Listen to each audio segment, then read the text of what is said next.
कपडे आणायचं खेट काढा 10 वाजता गेलतो आणि 1 वाजता कधी आलो कळालंच नाही हो.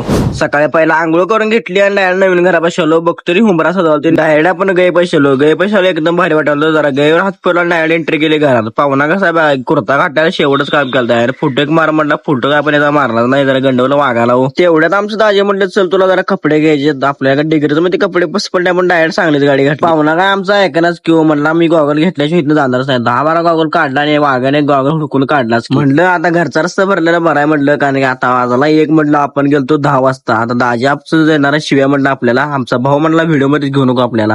तेवढ्याच बघतो आपलं गावकरी पण आलतं. गावकरी काय ऐकायला की नुसतं धोळावडा वालतं.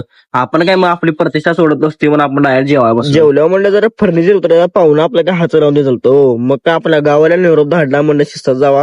पोचल्यावर तेवढं सांगाय म्हणलं. खाली तर जाया म्हणलं आणि खाली नवीन घरात आलो. बघतो नवीन बसले मावशी काय आधी काय मावशीने फोन सुद्धा लावला आम्हाला. एवढं तिथं बसलेला बंडाना घातला गंडा आणि गंडा होऊन बसला की जेवायला पोरग्याला. कसं आहे ना मंडळाचं कार्यकर्ते हलक्यात घटले की वजना ठोका हो. कसं आहे ते हलक्यात काय नसते. आपल्या घरात आणलेलं काय म्हणते ते आपल्याला काय माहित नाही. जरा कमेंट मध्ये सांगा काय म्हणतात. मी पाहुणा साहेब हलक्यात काय नसते. नुसतं चेष्टावाले असते सगळं. आपण पण पाहुण्यानं निरोप धाडला आणि म्हणलं घरला गेलेलं बरं आहे. कारण घरात आपल्याला ढीक माहित बंडा पण म्हटलं आता आपण गेलेला बरं म्हणून बंडा निरोप म्हटलं आपण का धाडत नाही मग.